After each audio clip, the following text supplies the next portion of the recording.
আরজি করে যে ঘটনাটা ঘটেছিল সেদিন থেকে আজ অবধি অলমোস্ট 22 থেকে 23 দিন হতে চলেছে, কিন্তু এখনো অবধি কি আমরা আসল অপরাধীর দিকে পৌঁছতে পেরেছি? আমরা কিন্তু গেস করে যাচ্ছি, সবাই বুঝতে পারছি হয়তো অপরাধীকে, কিন্তু সিবিআই বলুন বা তদন্ত কিন্তু এখনো অবধি সঠিক পথে এগোচ্ছে না, যেটা আমার মনে হয়। বাকি আপনারাও তো সমস্ত খবর দেখছেন, সমস্ত নিউজ চ্যানেল, নিউজ পেপার, সমস্ত মিডিয়া, যে ধরুন ইউটিউব, ফেসবুক, সমস্ত কিছু আপনারা দেখছেন। তাতে আমার তো মনে হয় না আমরা অ্যাকচুয়ালি আমাদের তদন্ত সঠিক পথে এগোচ্ছে। আপনাদের কি মনে হয় ডক্টর সন্দীপ ঘোষ, সঞ্জয় তো জানি সঞ্জয়কে বলাই হয়েছে আসল অপরাধী বলে, এবং রিসেন্টলি বেশ কিছুদিন ধরে, আজকে 14-15 দিন ধরে ডক্টর সন্দীপ ঘোষকে খুব জেরা করা হচ্ছে, সিবিআই বারবার ডেকে তদন্ত করছে। আপনার কি মনে হয় ডক্টর সন্দীপ ঘোষ এখানে মেন মাথা? কারণ সিবিআই তাকে যেভাবে জেরা করছে, এবং আজকে 14-15 দিন ধরে সিবিআই খালি তাকেই ইন্টারোগেট করে যাচ্ছে, কিন্তু অ্যাকচুয়াল যাদের থেকে খবর বের করা যায় তাদের কিন্তু ধরে এখনও অবধি তদন্ত শুরু হয়নি। জিনিসটা আপনারা একটু ভেবে দেখুন। রিসেন্ট যে খবরগুলো পাওয়া যাচ্ছে তার থেকে যেটা অনুমান করা যাচ্ছে যে এর মধ্যে আমার মনে হয় বেশ কিছু প্রভাবশালীরা জড়িত, প্রভাবশালী ছেলেরাও জড়িত, কিছু জুনিয়র ডাক্তারও জড়িত। তার কারণ দেখুন, ঘটনাটা ঘটার পর কিন্তু পুলিশ পৌঁছে গেল, পুলিশ ব্যাপারটা সব জানতে পারলো, জিনিসটা যে একটা মারাত্মক ক্রাইম হয়েছে, এবং পুলিশ বুঝিয়ে গেল কারা ক্রাইম করেছে। সঙ্গে সঙ্গে উপর মহল অবধি সব জায়গায় ফোন পৌঁছে গেল, সব লোকেরা উপস্থিত হয়ে গেলেন। আমরা ভিডিওতে দেখেছি, ছবিতে দেখেছি, ওই ক্রাইম স্পটে প্রচুর লোকজন, তার মধ্যে বড় পুলিশ অফিসাররাও রয়েছেন। তো সবাই জেনে গেছিলেন যে জিনিসটা কীভাবে হয়েছে, কারা করেছে, এবং পুলিশের কাছে ডেফিনেটলি এর খবর ছিল।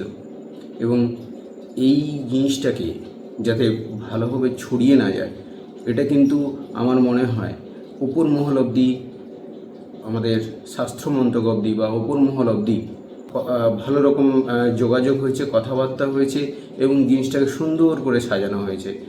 কীভাবে প্রমাণ লোপাট করা যায় সমস্ত রকম প্ল্যানিং করেই করা হয়েছে। আর যেখানে আমরা দেখছি সন্দীপ ঘোষকে এত 14-15 দিন ধরে জেরা করা হচ্ছে, তাতে আমার মনে হয় সন্দীপ ঘোষ জিনিসটা আপনারা দেখে থাকবেন, ঘটনাটা ঘটার দিনই বা তার পরের দিনই বোধহয় উনি ইস্তফা দেন। কারণ ওনার মনে হয়েছিল এই যে ঘটনাটা ঘটেছে একটা মারাত্মক ক্রাইম, যেটা ওনার পক্ষে চাপ নেওয়াটা সম্ভব হবে না, এবং উনি নিজে থেকে হয়তো ভয় পেয়েই ইস্তফাটা দিয়েছিলেন।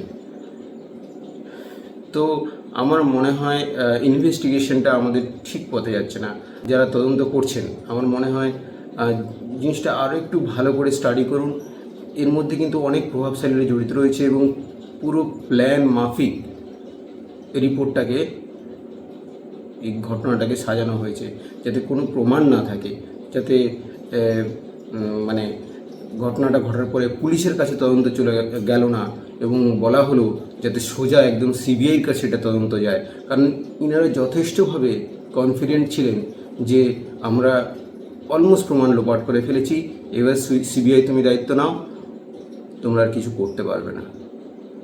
তো ইনারা যারা প্রমাণটা নিয়ে মানে একদম ভালো রকমভাবে অনেক উপর মহল অবধি এখানে ইনারা জড়িত, এবং সবাই, পুলিশ তো ক্রাইম সিনে পৌঁছে এবং জেনেই গেছিলেন যে কারা কারা জড়িত, এবং নিশ্চয়ই কোনো প্রভাবশালী ছেলেরা বা বাড়ির লোকেরা জড়িত ছিল বলেই জিনিসটাকে সুন্দর করে প্ল্যান করে চাপা দেওয়া হয়েছে, যাতে এর আসল অপরাধী সামনে না আসে এবং প্রমাণটাকে সুন্দর করে লোপাট করা যায়, তারপরে এটা সিবিআইয়ের দায়িত্ব দিয়ে দেওয়া হবে এবং সিবিআই এটাকে নিয়ে কিছুই করতে পারবে না।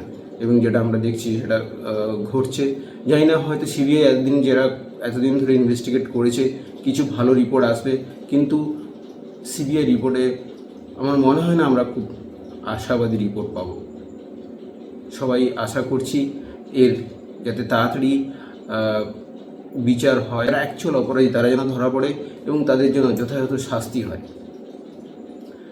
আমরা সাধারণ মানুষ, আমরা সবাই এরকমভাবেই প্রতিবাদ করে যাব, কারণ এই ঘটনাটা যেটা ঘটেছে খুব মর্মান্তিক। আমরা এর উপর থেকে নিচ সবাই যারাই এর সঙ্গে ইনভলভ, যারাই জড়িত, এবং ক্রাইম সিনটাকে প্রমাণ লোপাট করা থেকে, ক্রাইম করা থেকে, সব কিছুর মধ্যে যারা জড়িত, আমরা প্রত্যেককে নাম এর মধ্যে চাই। আমরা প্রত্যেককে দেখতে চাই কারা কারা ইনভলভ, এবং প্রত্যেকের আমরা বিচার চাই।